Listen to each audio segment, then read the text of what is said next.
Tonight we journey deep into the oldest forests of memory, where eyes glow in the dark, feathers shift without sound, and stories swirl in the air like smoke you can almost catch. This isn't your average stroll through the woods. It's late, of course it is, and you're barefoot for some reason.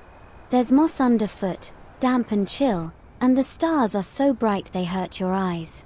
Somewhere in the branches above, a hush breaks.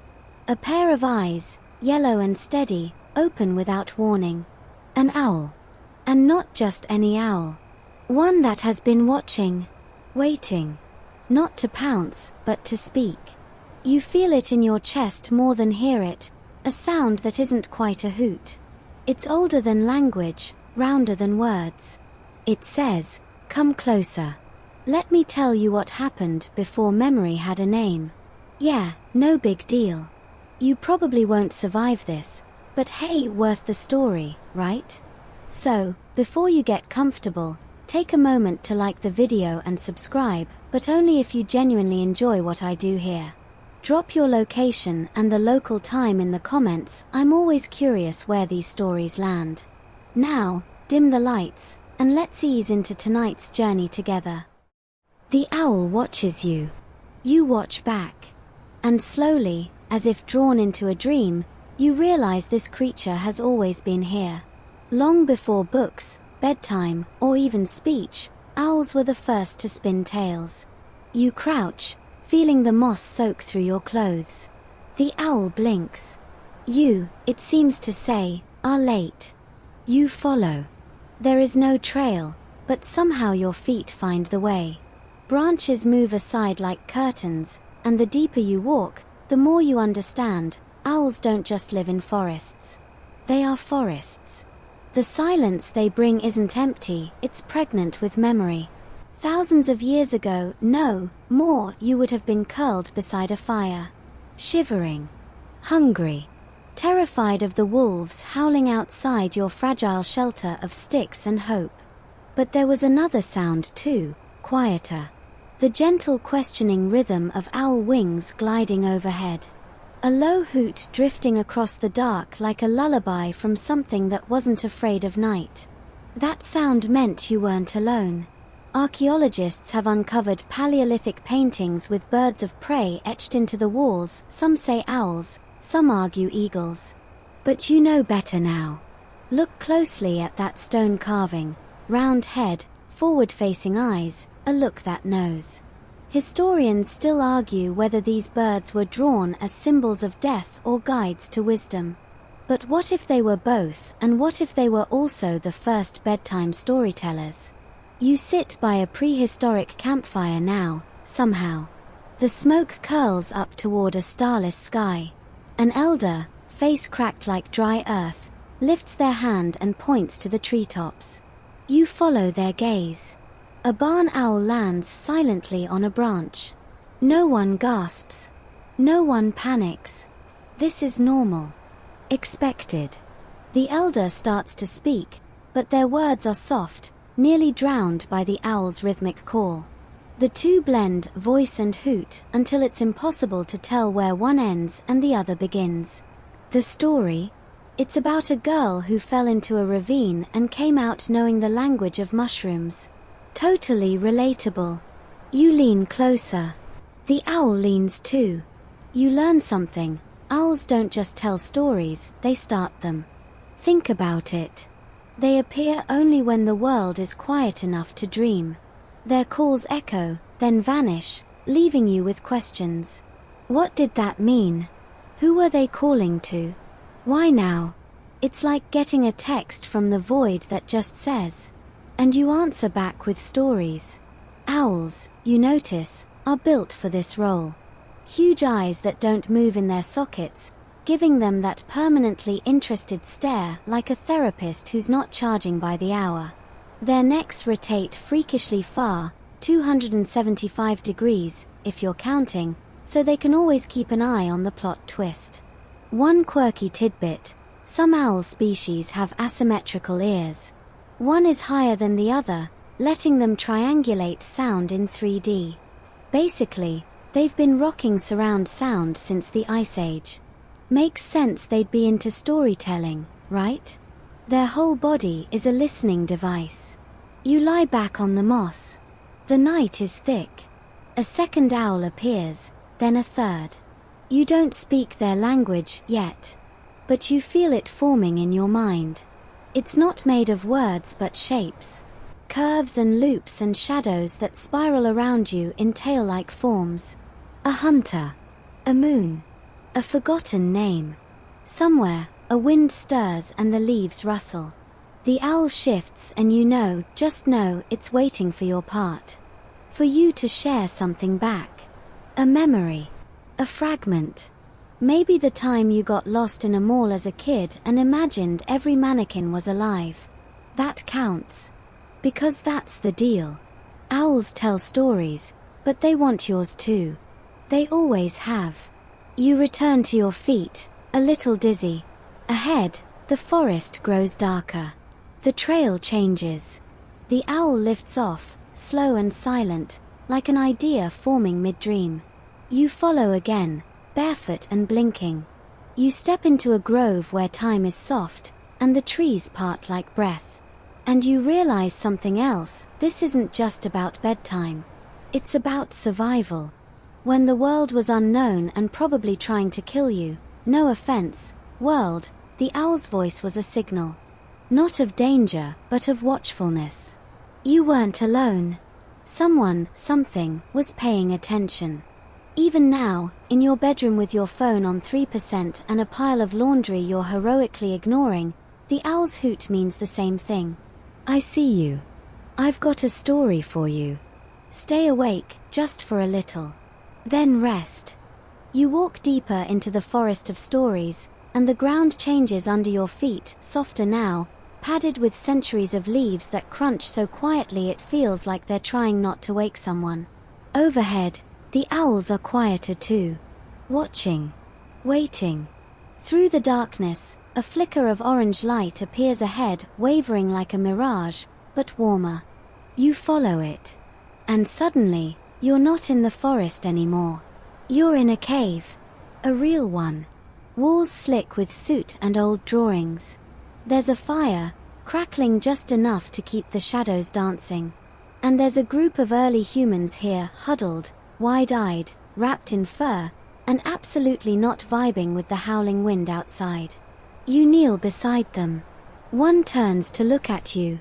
No surprise. No fear. You've always been here. You're one of the listeners. Behind the fire, something shifts. A figure stands, taller, older, marked with ash and ochre. The storyteller. They raise one hand slowly, dramatically, and every face turns toward them. Except yours. Because behind the figure, just barely visible through a hole in the rock, is a shape you recognize. Two round eyes. A silhouette on the cliff. The owl has returned. Here's the scene. It's around 30,000 years ago, give or take a few Spotify ads. These people have no written language. No bedtime routine except don't die in your sleep. And yet here they are, craving stories. And just outside the cave, a snowy owl perched in the dark, hooting softly like a backing track. Historians still argue whether these Paleolithic people actually understood the concept of metaphor or if they just liked spooky bird noises. But tonight, you're here to feel it, not dissect it. And what you feel is this: the owl isn't just background noise. It starts the story. The firelight flickers. The storyteller begins. Their voice is low, rhythm slow and hypnotic. You catch fragments, something about a boy who chases a star, a mammoth made of fog, a spirit that only visits in winter. And always, when the storyteller pauses, the owl hoots. Once. Twice. A question mark. A punctuation. You're beginning to suspect this isn't coincidence. You glance around. The children closest to the fire are swaying gently. Their eyelids droop. One cradles a carved animal in their hands. A comfort object. Maybe. Maybe not. But you realize these kids, thousands of years ago, are doing exactly what you're doing now. Listening to a story while the world outside remains full of wolves and wind. Bedtime, it turns out, isn't just about sleep. It's about protection. About containment. You box the fear up into narrative, wrap it in feathers, and hope the story keeps you safe until morning. And owls. They became the perfect bridge. Creatures of the night who don't fear the dark, but live in it comfortably. Masters of silence. They glide without sound thanks to specialized feathers, fringed like the world's most goth opera cape. That spooky quiet. That's engineered. It's how they hunt. And also how they don't interrupt the story. Here's a fringe theory for you. Some anthropologists believe early humans considered owls to be memory carriers. Not just birds, but beings that could hold the stories and return them when asked. Like feathery USB drives. Weird, right? But kind of makes sense. You've seen the look in their eyes. They don't blink. They just remember. You close your eyes now, listening as the owl hoots once more outside the cave. The storyteller doesn't flinch, just lifts their voice again, mimicking the rhythm. Maybe you hear a pattern. Maybe you're imagining it. Maybe that's the point. The wind outside softens.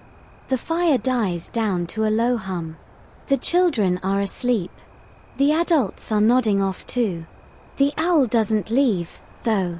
It stays perched outside that small round hole in the stone, blinking slowly, watching over the listeners. You realize the story was never for just the people. It was for the owl too. A shared ritual. Like trading tales between species. You give them your myths, and in return, they stay close. Keep the shadows at bay. You slip outside the cave, barefoot again, back into the trees. The owl hops off its perch and flutters silently above you. As it glides, you feel it pulling you toward something else another time, another place where its kind will perch and listen again. But before you follow, a strange little detail clings to your mind like burrs to your sleeves. In some preserved burial sites in France and Spain, owl talons have been found near children's skeletons, deliberately placed. Not bones for food. Not trophies. Gifts, maybe. Symbols of safe passage. Something to whisper one last story on the journey to sleep that doesn't end. Historians still argue whether these talons were spiritual protection or just weird grave decorations. You think of that now as you step away from the fire's glow. The night is quiet, but not empty. The owl glides ahead, and you follow, your heart full of stories you don't quite remember learning. You step forward into the dark. And the owl begins to tell the next one. The owl leads you farther now, not forward in the forest, but deeper in time. The trees start to change. Their shapes become familiar, almost too familiar. Pine and yew. You feel the ground grow stonier underfoot, littered with flint flakes and old embers. You're not in a cave anymore. You're at the edge of a clearing where humans have just done something wildly dangerous. They've figured out fire. Like, really figured it out. Not just stealing it from lightning, but making it. Keeping it. Using it to hold the dark at arm's length. Which means, of course, it's time for stories. The owl circles above you, then lands just outside the glow of the firelight. Still watching. Always watching.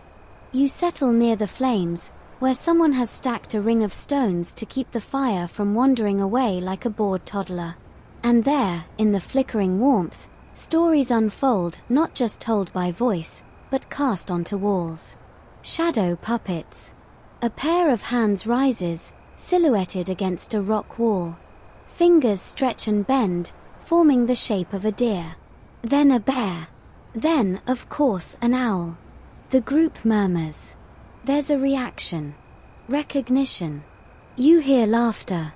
And then silence. And then the storyteller begins. This part of the night isn't about warnings anymore. It's about imagination.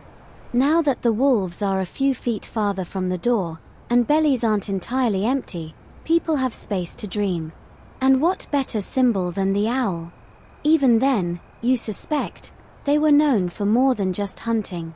Something about their stillness, their patience. You've noticed it already, owls don't perform. They wait. They let the story come to them. The voice beside you, someone older, maybe a parent or elder, leans over and says, "We say the owl knows how to speak without being heard." You glance over, confused. "Then what's the point of speaking?"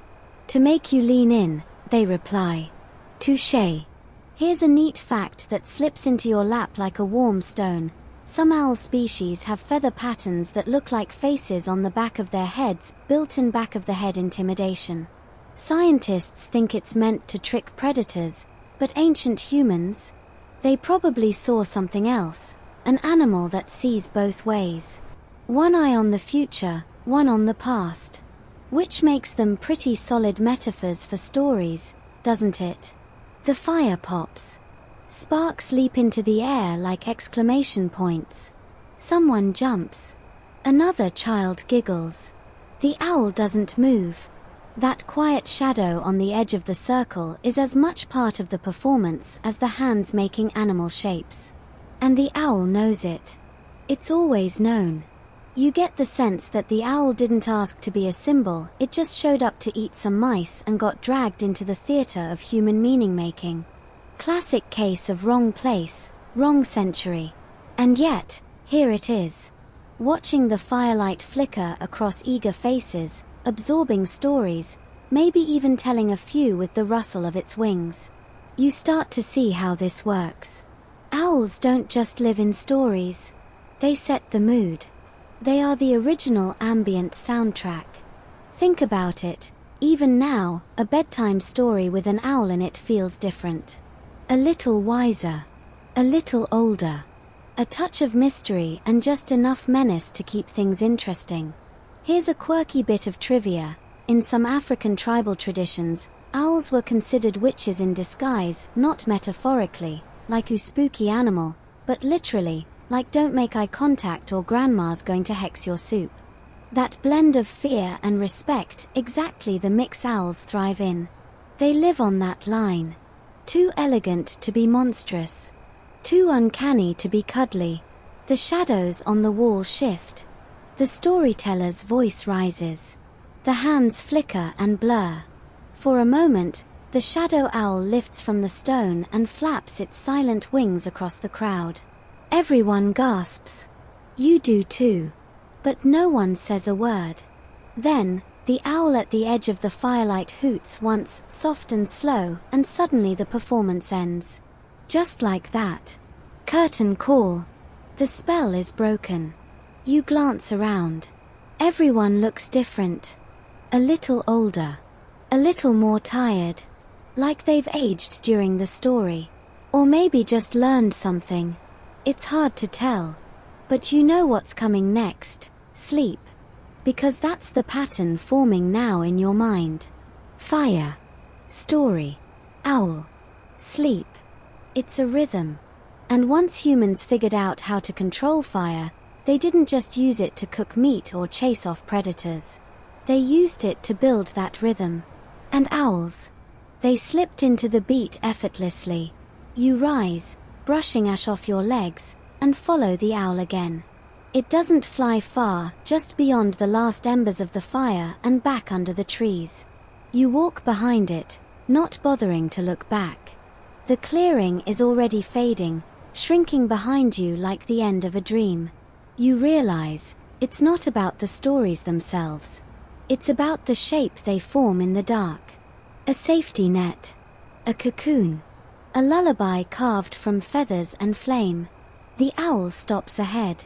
Turns its head all the way around, slow and deliberate, and meets your gaze again. Still listening, it seems to ask. Always. You don't remember falling asleep, but now you're awake again, only this time, you're somewhere different. The trees are thinner, the air clearer. You're not in prehistoric shadows anymore. You're walking among marble columns, past stone benches and olive trees, where the scent of figs and debate hangs thick in the air.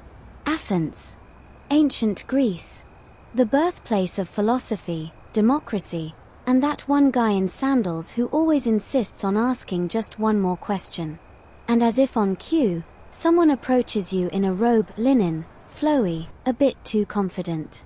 He's carrying a scroll under one arm and a smug expression under his beard. This, he announces grandly, is why owls are sacred. You blink. Hello to you too. Minerva, he says, holding up a finger like he's about to drop the ultimate reverse card, chose the owl. Not the other way around. And just like that, you're dragged into a whole new mythological bedtime chapter, one that's less soot and firelight, and more carved statues and dramatic head tilts. Owls were deeply tied to Athena, goddess of wisdom, war strategy, and probably passive-aggressive silences. Her symbol? The owl. Not because it looked cool on pottery, although it really does, but because it embodied everything she stood for: quiet intellect, sharp observation, and the ability to murder a mouse without anyone noticing. And here's the twist that gives the owl its bedtime crown. In ancient Greek culture, the owl wasn't just wise, it was watchful. Especially at night. While humans slept and gods plotted, the owl was the one being that kept its eyes open. Literally. Its giant, forward-facing eyes don't move inside its skull, which is weird and kind of unnerving if you think about it. So instead of shifting its eyes, the owl just turns its whole head up to 275 degrees. Which, of course, ancient people interpreted as, yes, it sees everything. Even my bad decisions. So it's no wonder the owl became a kind of celestial night watch. You lie down in the shade of an olive tree now, watching the sun dip low, and hear the coo of a little owl, Athene noctua, perched on the city wall. Its call is soft, like someone muttering riddles to themselves. A background whisper to the murmur of the polis winding down. Mainstream fact time. In classical Athens, coins were minted with Athena on one side and an owl on the other. These drachmas became so iconic, they were nicknamed glaucs, or owls. Some Athenians even believed that seeing an owl before battle meant victory. Athena was watching, after all. But as you drift through the agora, sipping an imaginary amphora of bedtime vibes, you hear a few fringe voices too. A merchant muttering that too many owls circling over a home means someone inside is marked for death. A playwright gossiping that owls are spies, divine surveillance with feathers. Historians still argue whether these owl myths were originally positive, or whether they were retrofitted into wisdom symbols once Athena's PR department kicked in. But you're here now, and the owl beside you isn't worried about PR. It's more concerned with a tiny gecko skittering along a marble ledge. Silent. Focused. Very wise indeed. Another philosopher strolls past and mumbles a quote, probably thinking it's profound. All men desire to know. But owls? Owls already know. You roll your eyes, but you're smiling. Because in this place, wisdom isn't a library, it's a creature. One that glides through your dreams and perches on your logic. The owl doesn't ask questions. It waits for yours to ripen. And when it does speak, you better listen. You wander toward a small amphitheater where students are gathered in a circle, half asleep already. Their teacher drones on about syllogisms, but the owl above them hoots softly. It sounds almost bored. You sit with the students. Let the warmth of worn stone seep into your bones. One of them leans over and whispers, "Did you know owls can hear a beetle walking under grass?" You blink at them. Not sure if that's true, they add. But it feels true. Which, in ancient Athens, is basically good enough. Because here, truth and story hold hands. Myths aren't lies. They're tools. Ways to explain the strange, the subtle, the night. And the owl, it becomes the voice of that night. Not just watching, but understanding. Interpreting. Maybe even judging a little. but in a wise, not evil way. Probably. The sun sets now, the shadows stretch, and the agora empties. You stay behind a moment, staring at the owl still perched on the wall. Its feathers ruffle in the breeze, and you swear it nods once, like, that's enough learning for today. You get up. Step away. Let the night take over. The owl takes flight. No sound. Just movement. A whisper against the stars. And you follow again. You step past the marble columns and into a darker grove, where the owl disappears beyond the trees, toward the next story waiting in the dark. The marble dissolves behind you like a dream shrugged off at dawn, and suddenly you're somewhere louder, muddier, and much more militarized.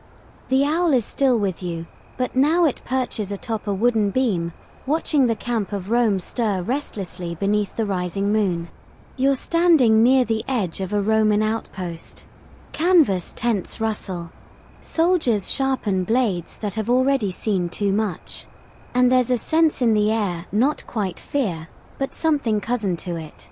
The kind of tension that makes even seasoned warriors scan the skies. Because tonight, they've heard it. A hoot. Low. Distant. But there. One soldier beside you, let's call him Gaius, because every third guy here is named Gaius, crosses himself in a very not Roman way, then quickly spits over his shoulder. Twice. Bad omen, he mutters. Because of the owl, you ask. He looks at you like you've just suggested Jupiter wears Crocs. Not because, he hisses. Because again. You raise an eyebrow, and he explains. Owls, in Rome, weren't the wise darlings they were in Greece. They were messengers of death. Not symbols of it, straight up harbingers. You hear one hoot in the night. Somebody important is about to kick the laurel-wreathed bucket. Historical fact incoming. When Julius Caesar was assassinated, owls were reportedly seen circling the Capitol the night before. Ditto for Augustus. And Agrippa. And that one senator who always brought his own wine to meetings. So naturally, Roman soldiers didn't mess around. If an owl hooted near camp, they'd do whatever it took to change the luck, sacrifices, chants, or, and this one's real, bribing the owl with food or wine left under a tree. Because hey, if you're going to be cursed by a bird, you might as well try to get it drunk first. Historians still argue whether this was pure superstition or a distorted echo of earlier reverence, like with the Greeks. But for these soldiers, it doesn't matter. They believe what they believe. And tonight, they're believing very hard. You walk through the camp. Smell the sweat, the iron, the panic disguised as protocol. You see men rolling dice to see who has to sleep closest to the edge of the woods. One guy's quietly chanting a prayer to Apollo and Pluto just in case one of them is free to take the night shift. The owl watches all of this from its perch, tilting its head in that eerily intelligent way. You can tell it knows what it's doing. Not because it's malicious, but because it knows how humans work. Here's a quirky tidbit. Some Roman naturalists believed owls could see through lies. Like, literally detect falsehood by their reactions to human speech. Put an owl in court, and liars would flinch under its gaze. Makes you wonder if ancient lawyers had to cross-examine birds. You pause near a fire where officers gather around a carved table. There's a map covered in small stones, battle plans.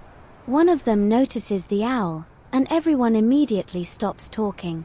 A younger soldier asks, "Should we move camp?" No one answers. They just glance upward. The owl blinks slowly, and hoots. Once. Everyone freezes. And then, like it's been decided for them, they start to pack. It's not logic, it's ritual. A story passed from feather to fire. When the owl calls, you move, or you mourn. You follow them as they begin the slow, grumbling process of shifting camp deeper into the hills. The night presses in. The moon is thin, like a clipped fingernail. And the owl follows you all. It glides just overhead, barely visible, a soundless escort.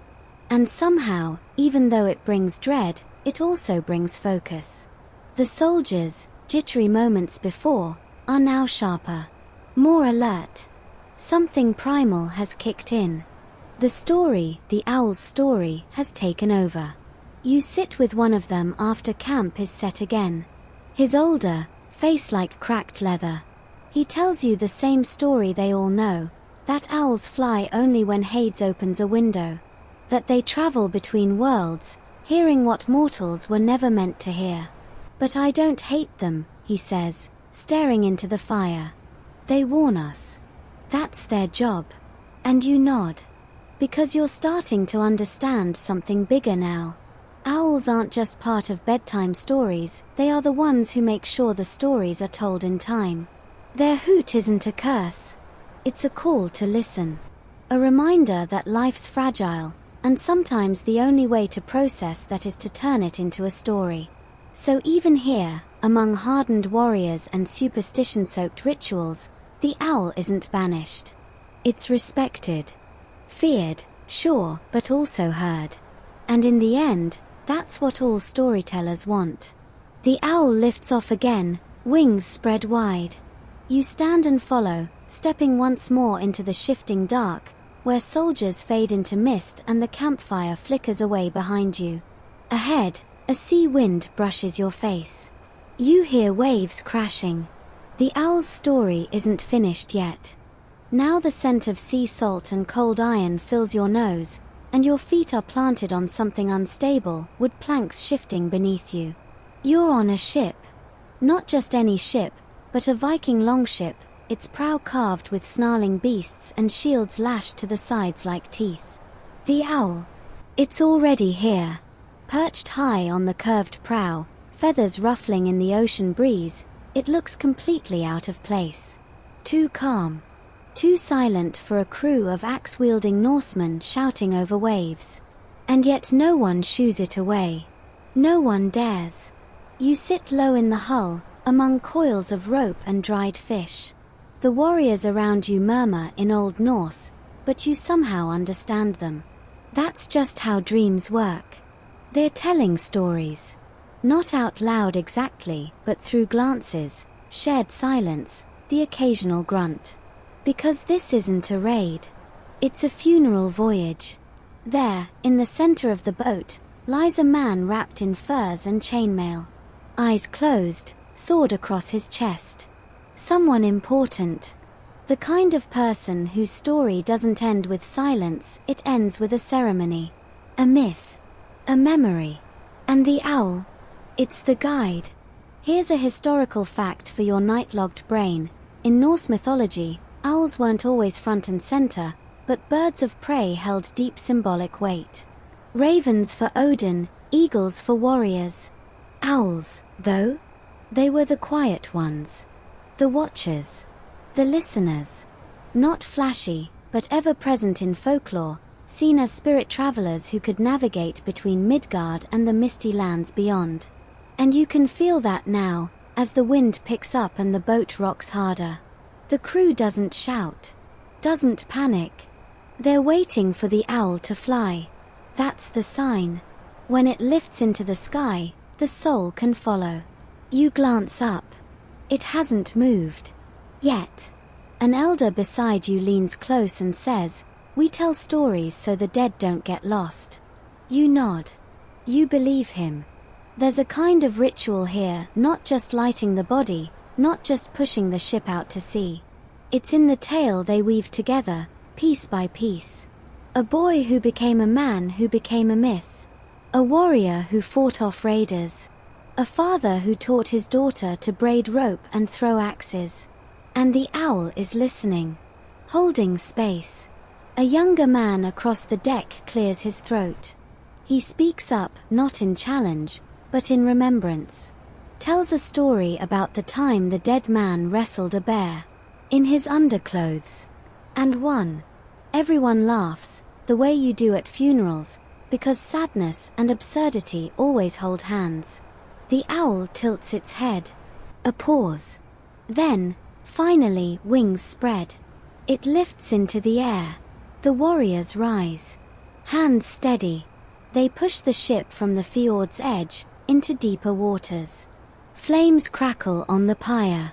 The body burns slowly, respectfully. Not all fire is rage. Some is reverence. And the owl circles once, twice, then vanishes into the night sky. You follow. But your boat stays behind. Now you're gliding over forested mountains, still chasing that flapping shadow across northern stars. You land in a different clearing, dark again, quiet, but this time with runes carved into trees. Another fringe belief comes to mind, one whispered in Norse sagas, that owls could carry messages not to the gods, but to the earth itself. That their hoots were a kind of spell, a way to echo grief into the land so it wouldn't be forgotten. Historians still argue whether owls were ever part of formal Viking rites or just folded into regional myth afterward. But standing here now, under frost-dusted pines, you understand why they'd be chosen. Owls know the way. And bedtime, you realize, isn't just about going to sleep, it's about letting go. Trusting the dark not to swallow you, but to carry you. Like a boat across black water. Like a whisper through the trees. You lie down under a pine. The needles are sharp against your back, but not unkind. Above you, a single owl glides between branches. Not speaking now. Just present. Your eyelids grow heavy. The air smells of smoke, salt, and old stories. The kind that don't need an ending, just a beginning and enough time to be remembered. The owl lands on a branch above you and blinks once. Rest, it seems to say. And for a moment, you do. When your eyes open again, the world has changed once more. Gone are the icy fjords, the howling winds, and the scent of smoke. Now your feet touch sand, fine, pale, moonlit. The night air is warm and dry, tinged with myrrh and old copper. Overhead, the stars are diamond bright and the moon is huge, watching from a low position in the sky like it's eavesdropping. You're in the desert. And the owl is already here. It perches atop a crumbling stone pillar, feathers catching the moonlight in soft silver tones. Unlike the dark woodland owls or the stoic Greeks' feathered sentinels, this one is different. Slimmer. Paler. A desert owl. You've never seen one quite like it, but you feel instantly that it belongs here. You glance around and realize you're at the edge of a forgotten village, half swallowed by sand, roofless buildings barely standing, with arches broken like ancient ribs. Somewhere nearby, a camel coughs in the dark, and wind plays gently through empty window frames. You walk quietly, trying not to disturb anything. Which is funny, because everything here has already been disturbed by centuries of heat, wind, and memory. In the center of the ruins stands a small square platform, and on it, a child sits cross-legged beside an old man with a long white beard and a scarf that could double as a tent. They're watching the owl. Waiting. You sit too. You don't ask. You don't have to. This isn't a place for questions, only listening. The old man begins to speak. His voice is rough and slow, the kind of voice that's been marinated in tea, dust, and stories that were never written down. And every time he pauses, the owl hoots. Soft. Short. Like punctuation carved from air. The story he tells is not a bedtime tale exactly, it's a warning. About greed. About curses. About a lost city buried under sand because someone dared to hoot at the moon. The child listens with enormous eyes. You do too. You don't even notice how dry your throat is or how your skin has started to collect a thin sheen of salt. You're in it. Completely. Here's your mainstream fact for the night. In pre-Islamic Arabia, owls were considered omens of death and misfortune. People feared their calls, believing they were the voices of spirits, specifically the souls of the dead that had not found peace. Some thought their hoots were the cries of murdered men. Not exactly sleepover material. But here's the twist. Over time, owls also became guardians in folk tales. Messengers. Gatekeepers between the world of the living and the hidden spaces beneath the dunes. They were feared, yes, but they were also respected. And when you live in a landscape where death is always a few degrees of sunstroke away, you don't ignore the things that haunt you. You listen to them. You name them. You put them in stories and try to give them structure. So here, the owl becomes both curse and compass. The old man finishes his tale. The child's eyes are wide and solemn. The owl hoots once more, then turns its head completely backward. It doesn't look at you, but you feel seen anyway. The man says, "The owl sees the moon even when we don't." You nod, even though your brain is mostly sand and heat at this point. The child gets up, gives the owl a small handful of dates, then runs off laughing into the night. And here comes the quirky tidbit. Some desert communities once believed owls could only see the truth in moonlight. By day, they were just birds. But at night, especially under a full moon, they could peer into hearts and detect lies like cracks in glass. You start to wonder what you look like to this owl. The wind shifts. The sand picks up and spirals into ghostly shapes. Faces. Bodies. Brief flashes of forgotten names. Historians still argue whether owls in Arabian tradition were true symbols of evil, or just scapegoats for nighttime mystery. After all, isn't that what stories often do? Take the thing we don't understand and give it feathers, a beak, and a sound we can point to and say, "There. That's what I'm afraid of."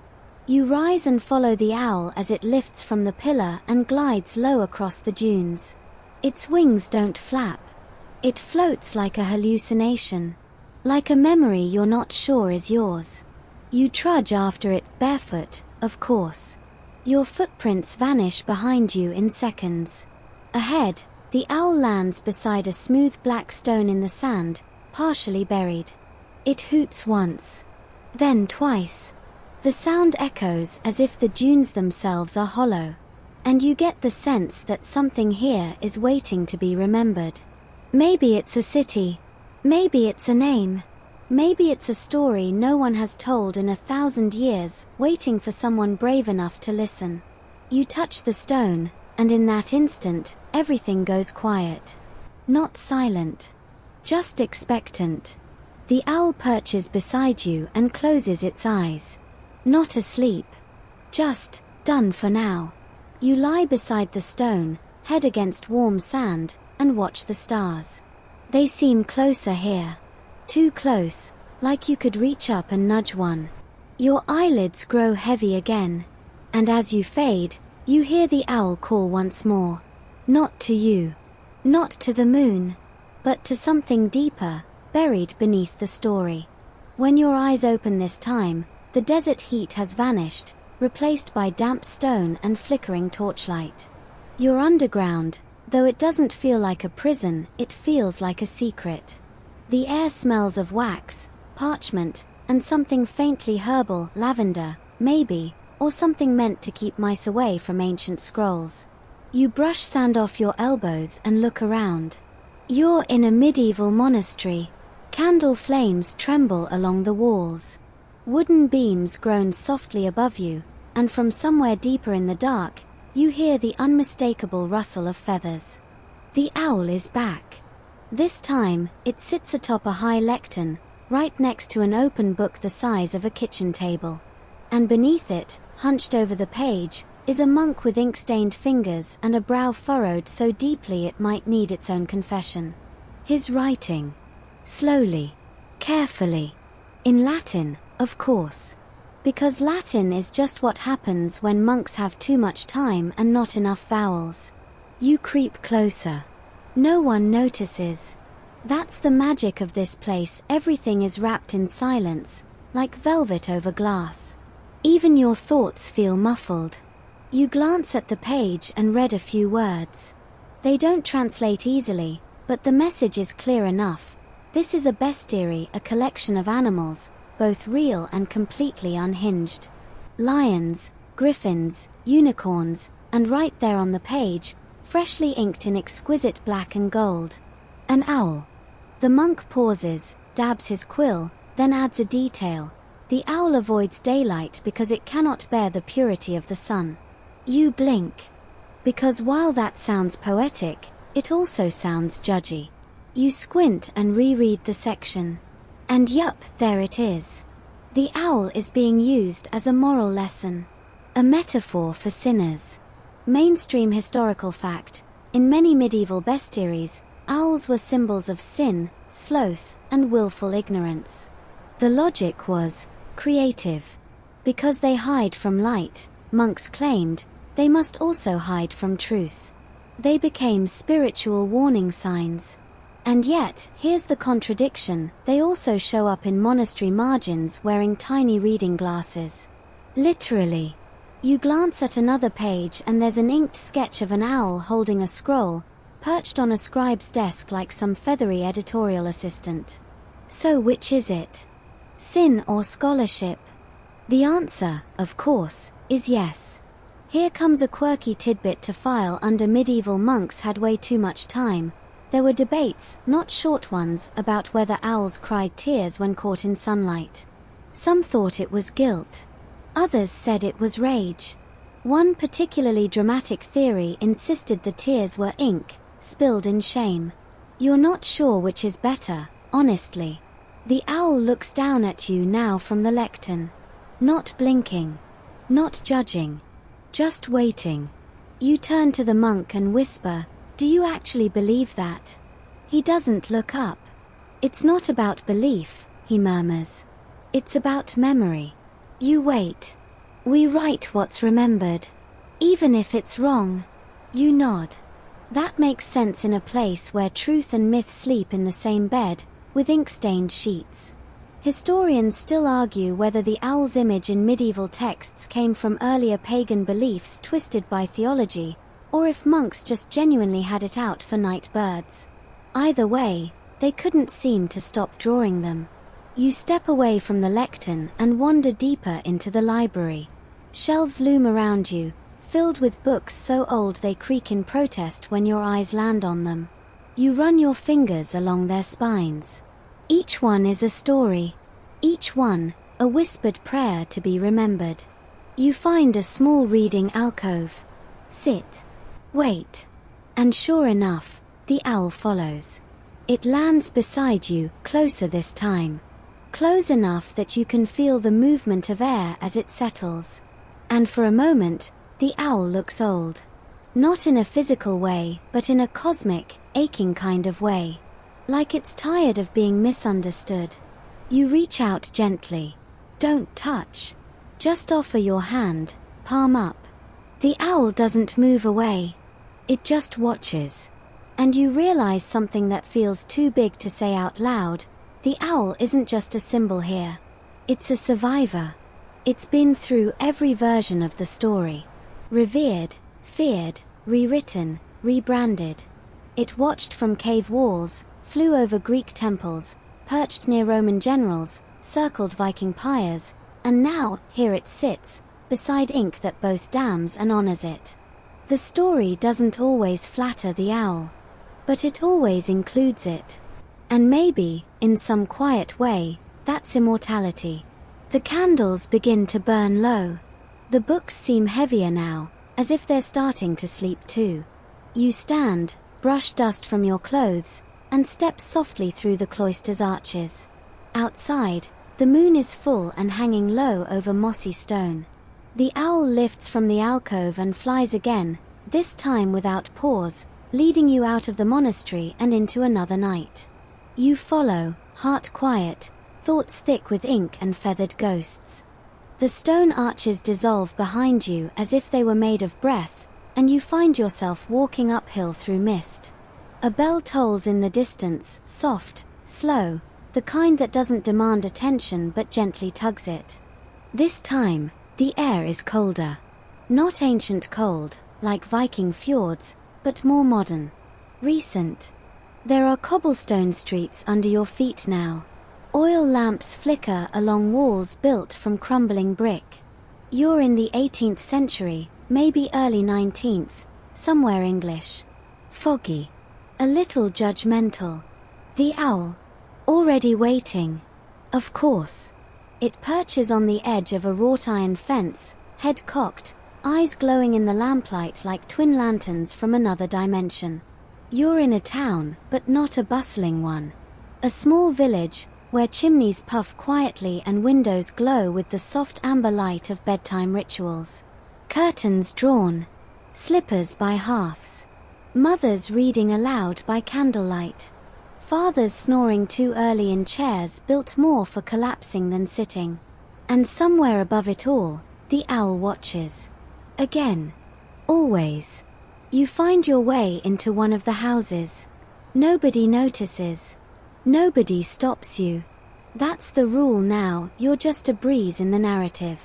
A friendly ghost with good intentions and very quiet shoes.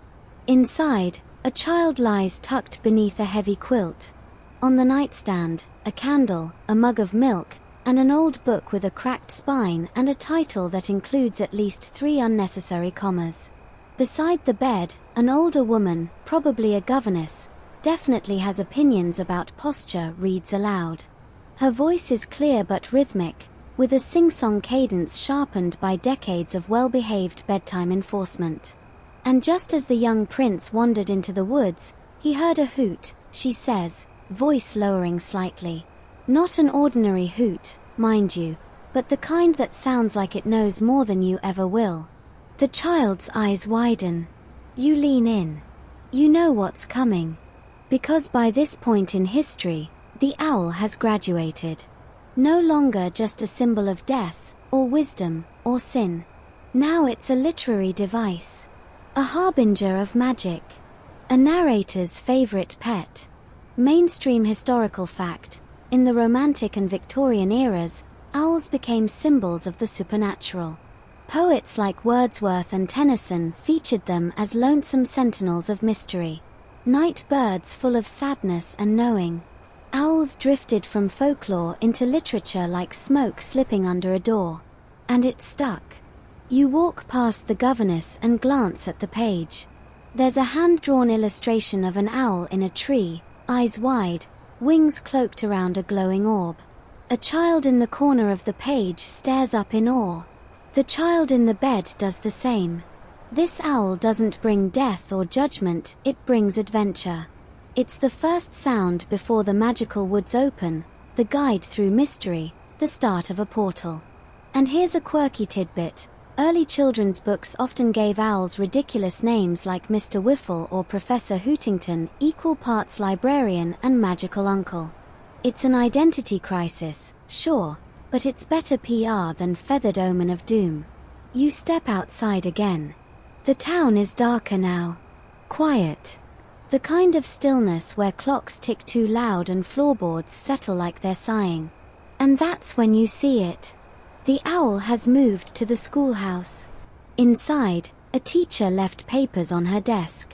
She's gone home, but a candle still burns low.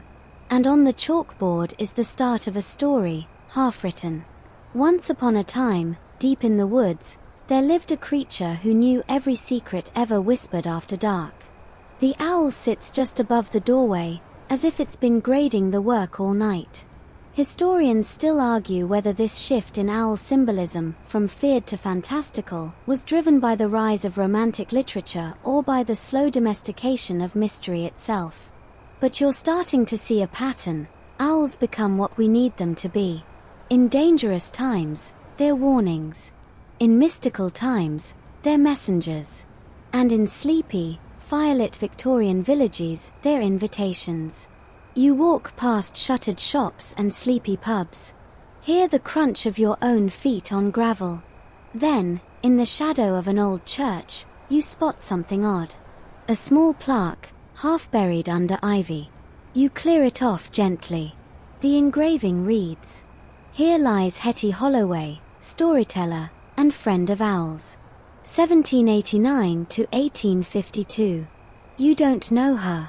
You don't know why she's here. But the owl lands gently on the marker and closes its eyes. You get the feeling this woman told stories the way other people breathe. Quietly. Constantly. Maybe even her bedtime tales were full of owls, not because they were trendy, but because they felt true.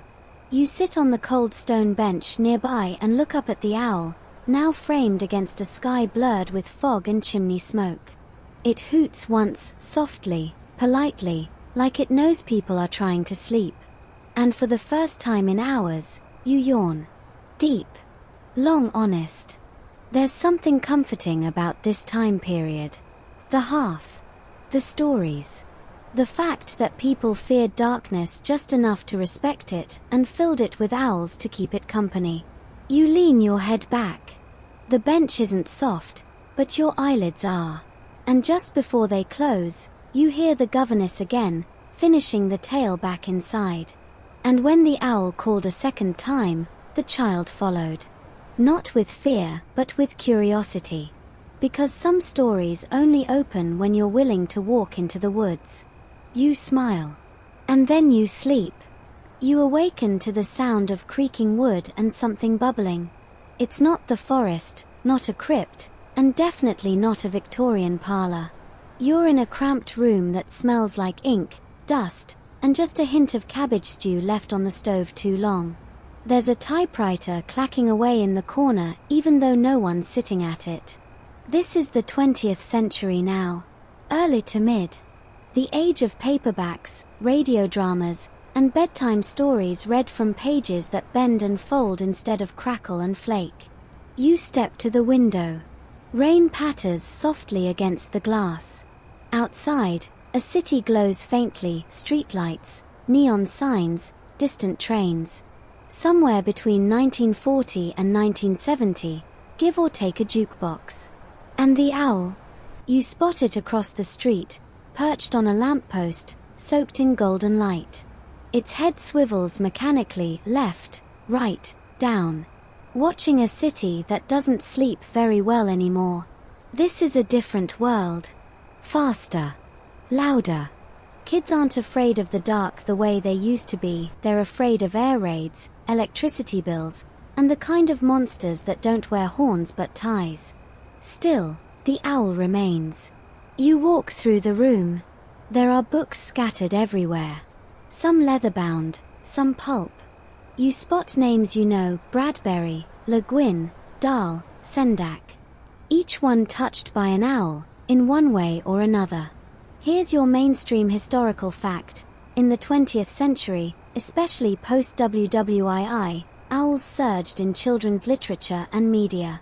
Not just as mascots of wisdom, but as full-blown characters, witty, cranky, eccentric guides. Think of Owl in Winnie the Pooh.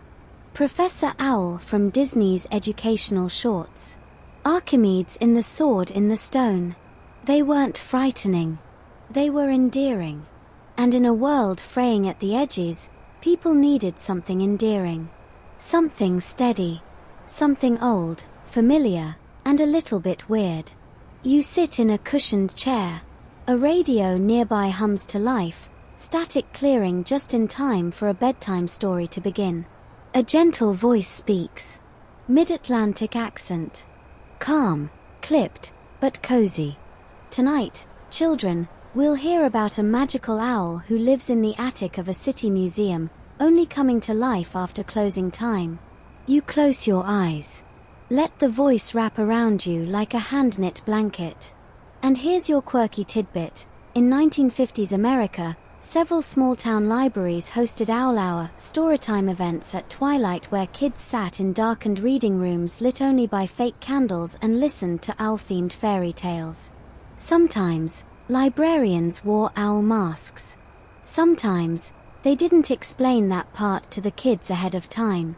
So, yes, generations of children fell asleep to the gentle terror of storytelling owls who may or may not have been human. You smile. The owl outside flutters its wings and takes off, gliding past your window in slow motion. You rise and follow, stepping out into the wet city night. No coat. Doesn't matter. The rain is gentle, more whisper than water. You walk past shop windows, toy stores, record shops, diners with steaming mugs and tired waitresses. Everywhere, the owl flits, sometimes visible, sometimes just a shape in the reflection of glass. In one bookstore display, a stack of children's books leans at an angle. On the covers, owls galore, some cartoonish, some regal. One wearing a scarf and glasses and holding a wand. He's not famous yet, but he's on his way. Historians still argue whether owls in 20th century children's culture represent a true return to ancient wisdom, or if they're just a convenient visual shorthand for this animal seems smart but doesn't demand screen time. Either way, they're everywhere now. And unlike the terrified Romans or moralizing monks, modern kids have learned to love them. You step into a small apartment, maybe yours, maybe someone else's. A parent is reading aloud to a child on the couch. The book is well worn, its pages dog-eared. You recognize the words. You've heard them before. A story of an owl who helps a lost child find their way home, not by hooting dramatically, but by listening. The owl sits on the windowsill, its back to the room. It's not part of the family, but it is. Like wallpaper, or memory. And as the story ends, the child yawns. The parent kisses their forehead. The room dims. You stand in the doorway, unnoticed, but not unneeded. Because bedtime stories are different now. Softer. Slower. But they still need a watcher. A guide. A narrator who doesn't speak unless spoken to. That's the owl. Not a god. Not a demon. Just a very old librarian. You walk back outside as the rain fades and the city takes a long, sleepy breath. The owl lands beside you on the curb, silent as thought. You sit. Share a moment. Then it flutters off again. It's leading you somewhere quieter now. Somewhere a little more magical. And you're ready. The city peels away behind you like the last page of a book. You blink and suddenly you're walking under trees again. But not wild forest trees. These are trimmed, sculpted, carefully labeled with tiny metal plaques at their trunks. You're in a school courtyard.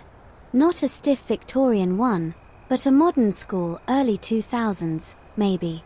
There's chalk on the sidewalks. A faint whiff of pencil shavings and cafeteria spaghetti clings to the air. You pass a bulletin board fluttering with announcements. Choir practice, science fair, bring a sweater. The owl. You already know where to look. It's perched on the roof of the school library, lit by a single floodlight. Its feathers gleam soft grey. It's watching through the skylight, peering into the place where all the stories are shelved. You follow its gaze. Inside, the library is still. Rows of books stand at attention like well-behaved students. In a beanbag near the corner, a child sits, knees tucked to chest, reading by flashlight. Not because they're hiding, just because flashlights make everything more interesting.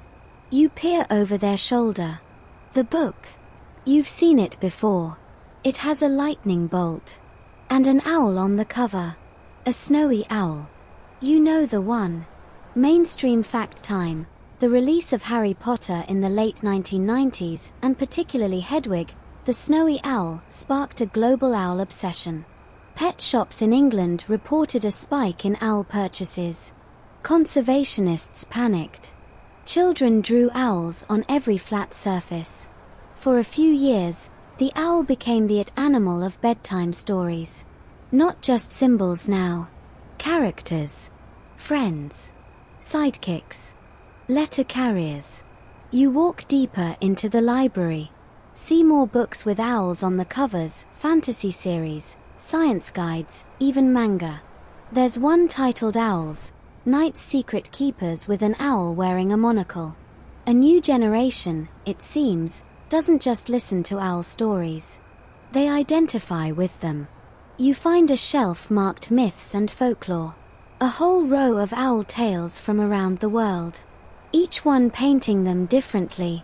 In Japan, the owl or fukiru is a symbol of luck and protection, especially when facing exams or storms. In some Native American traditions, Owls are said to carry messages between the living and the ancestors, but which tribe sees them as good or bad depends on the context. In West African folklore, owls are spies for witches, but also protectors if you know how to ask.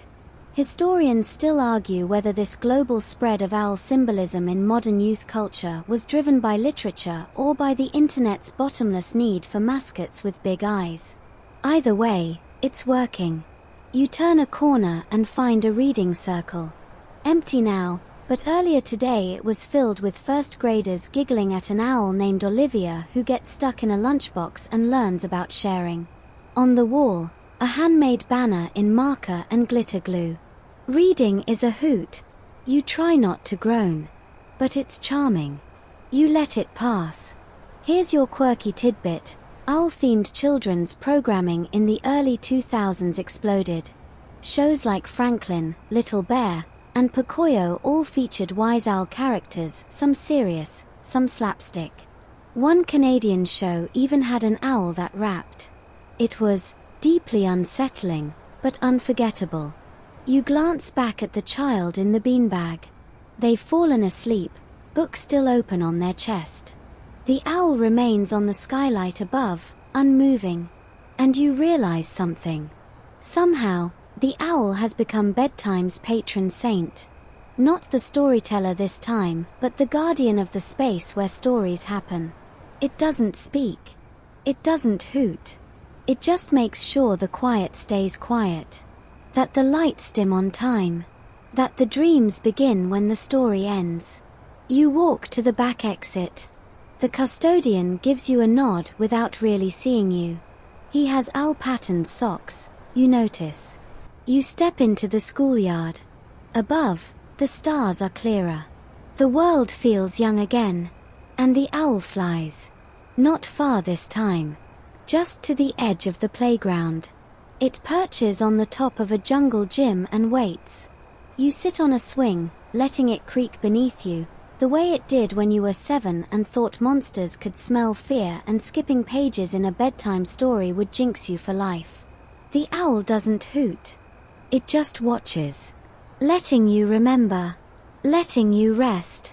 Because this chapter, this era, doesn't ask the owl to frighten or to lecture. Just to be there. To stand sentinel over the fragile ritual of drifting off, book in hand, snack on breath, flashlight dimming by the minute. You close your eyes. And somewhere in the distance, a teacher says softly, "All right kids, that's enough story for tonight. Time to close your books." The owl takes flight again. And you follow.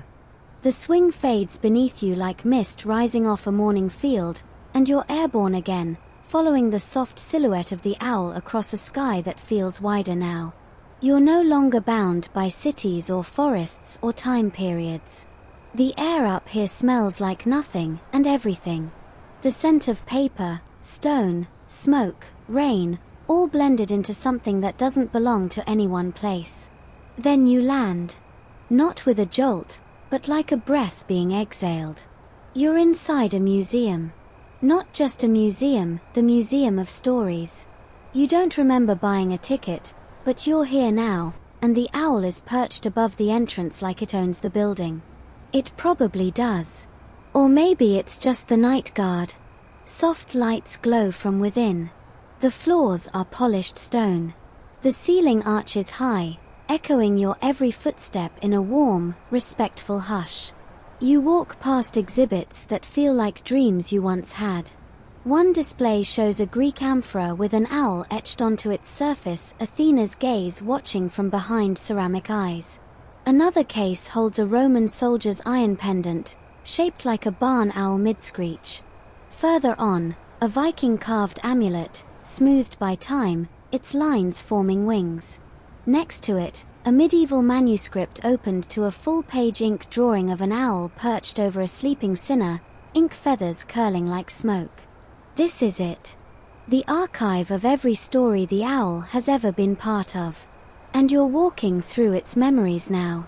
You pass a hallway of painted scrolls from China, brushwork flowing like feathers, the owl subtly woven into mountain scenes. A stop in a small Native American exhibit displays a storyteller's mask, owl-shaped, worn by those who kept tales alive when memory failed. Here's your mainstream historical fact. Across countless cultures, Aztec, Maori, Slavic, Celtic owls have appeared as symbols of mystery, messengers of omens, embodiments of wisdom, or guardians of the threshold between known and unknown. Not always the same meaning, but always presence. That's the key. A guide leads you now, not a person, but the owl itself, flying slowly from room to room, waiting on the lintels until you catch up. You follow through an exhibit on modern media. A film screen plays a loop of owl appearances, cartoons, documentaries, fantasy epics. One clip shows an owl swooping across a star-filled sky, letters tied to its talons. Another shows an owl slowly turning its head as a horror film builds tension. Another, a sleepy animated owl mispronouncing words and getting absolutely roasted by a turtle. The owl is everything. Quirky tidbit of the night, a real-life owl named Gizmo was trained to play Hedwig in the Harry Potter films. He became so famous that when he died, fans left letters and stuffed owls outside his aviary like it was a feathered funeral for a celebrity. The boundary between fiction and reality blurred, and the owl crossed it with quiet dignity. You step into the final gallery. Here, there are no artifacts. Just stories. Whispers, hanging in the air like dust motes caught in golden light. A voice, not quite human, says softly. Every time a child says, "Tell me a story," the owl listens. You don't know where the voice comes from. It may be the owl. It may be the museum. But you believe it. You sit on a stone bench. Across from you is a small theater with no screen, just a circle of pillows. You lie back. The lights dim. The owl lands on a high shelf and closes its eyes. Around you, voices begin. Not loud. Not dramatic. But familiar. They tell versions of the same tale. A child lost in the forest, guided by a hoot. A warrior spared after spotting an owl's shadow. A librarian who dreams of an owl who teaches her to fly. A girl who writes bedtime stories, always ending with a soft who, just before sleep. Historians still argue whether owls are chosen by us, or if we are chosen by them. Whether their mythology comes from instinctive awe, or from centuries of repetition. But it doesn't really matter now. Because the story keeps working. You feel it wrap around you, like a quilt made of sentences and moonlight. The museum fades. The stone grows soft beneath you. You blink. You're outside again. In a place beyond maps. The stars are endless. The night, thick and warm and deep. And the owl is above you. Watching. Not waiting. Just keeping time. Because the point of the story isn't the end. It's the telling. The way it pulls the darkness into a shape you can sleep inside. The way it turns fear into rhythm. Silence into structure. You close your eyes. The owl hoots. Once.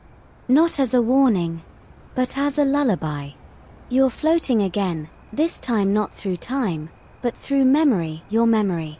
No cobblestone paths, no temples, no museums. Just a quiet bedroom, dimly lit, where the walls feel familiar even though you don't quite recognize the layout.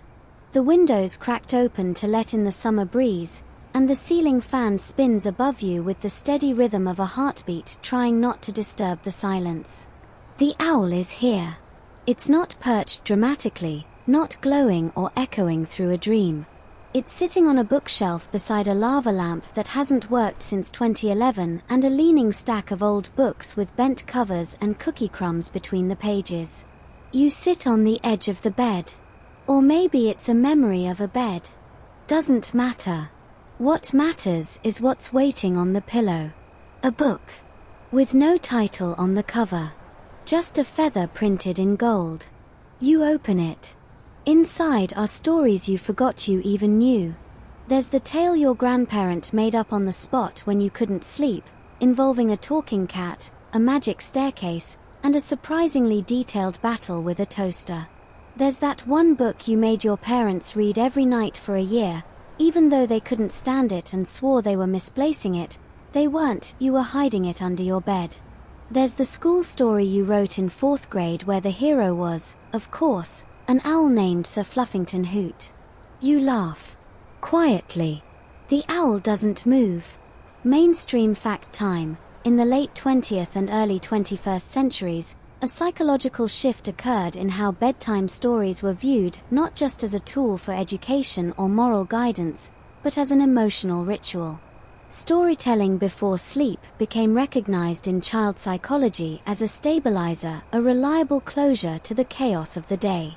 It helped kids wind down, find structure, build connection. And owls. They were the perfect bedtime creatures. Awake when you weren't supposed to be, still when everything else was loud. You pull another memory from the book. This one's older, maybe yours, maybe borrowed. A voice reading softly in a dark room, not trying to entertain, just being there, reassuring you that yes, the world is still spinning, and yes, you are safe enough to close your eyes. And here's your quirky tidbit. In one bizarre trend that swept parenting blogs for a hot minute, owl-themed bedtime routines were the thing. Owl pajamas, owl-shaped nightlights, white noise machines with owl hoots. One particularly ambitious company even made a Bluetooth plush owl that read stories aloud and occasionally turned itself on at 3 a.m., scaring parents halfway to retirement. You glance at the owl on the bookshelf. It blinks slowly, as if to say, yes, I remember that. It was weird. And you realize something. The owl hasn't just appeared in ancient tombs and wise tomes. It's been on your walls. In your stories. It's that sticker on your childhood lunchbox. That doodle in your math notebook. That embroidered patch your cool aunt put on your denim jacket and claimed it was totally you. Historians still argue whether the owl has earned this mythic status through its biological quirks, those unblinking eyes, the silent flight, the haunting call, or whether it's simply become a blank canvas for whatever mystery we need to explain. But you don't need to argue. You get it. Because every night you ever needed comfort, the owl was there. Maybe not literally, but symbolically. Perched on the edge of the page. Waiting just offstage in the wings of your imagination. The room shifts now, not changing entirely, but widening. It stretches into something larger than just a bedroom. It becomes the idea of a bedroom. The universal version. The collective dreamscape of every child who's ever whispered, one more story, and the owl is in all of them. Sitting on nightstands. Hidden in wallpaper. Hooting faintly through open windows.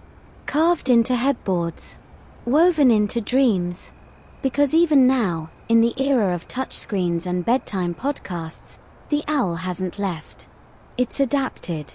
Shifted from parchment to pixels, from myth to meme. It's that gentle mascot in your story app, the animated helper that flaps across the screen with a pop-up bubble saying, "Would you like to hear a bedtime tale?" And you say yes. You always say yes. Because in that moment, when the lights are low, the world quiets, and your breathing slows, the owl is not a bird. It's a promise. A promise that the dark is not empty. That there is always a voice waiting to fill it. That stories don't end when you fall asleep, they simply pause until you're ready to listen again. The book closes itself gently on your lap. The owl stretches its wings once, then folds them back down and settles into a soft, feathery loaf. You don't need to follow it this time. This story is already yours.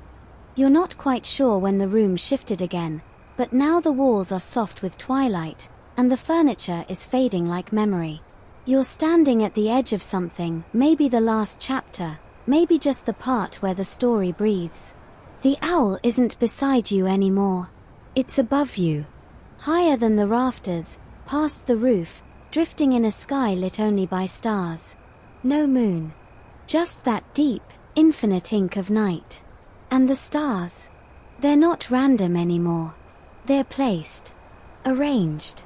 Like they're spelling something, if only you could stay awake long enough to read it. You're in the story's epilogue now. But don't worry, this isn't the part where you say goodbye. This is the part where you understand. You find yourself walking a narrow trail along the edge of a lake. The water is still, so perfectly mirrored you're not sure where the sky ends and the ground begins. Trees line the bank, each one holding memories like ornaments. From a distance, you see them, figures sitting by fires, voices telling tales. Different clothes, different languages, different centuries. Yet all their stories carry the same familiar rhythm. The same slow build-up. The same dramatic pause. The same final sentence, dropped like a feather. And then the owl called. And in that moment, the children listening always lean in. You stop walking. There's a single tree at the edge of the lake, tall and alone, with roots exposed like fingers digging into time. The owl perches on a branch, silhouetted against the starlight. You sit beneath it. Not because you're tired, but because it's time. Mainstream fact time. Bedtime stories weren't originally meant to soothe. In many cultures, they were cautionary, designed to teach obedience or moral behavior. Don't go into the woods. Stay in bed. Do your chores or the shadowbird will come. Owls featured heavily in these tales, not as villains, but as witnesses. They didn't punish. They observed. They still do. And here's your quirky tidbit. Some anthropologists believe that the owl's nighttime calls actually shaped the earliest human narratives. That our ancestors, huddled by firelight, heard those low hoots and filled in the silence with meaning. That perhaps the first once upon a time was whispered just after the owl passed overhead.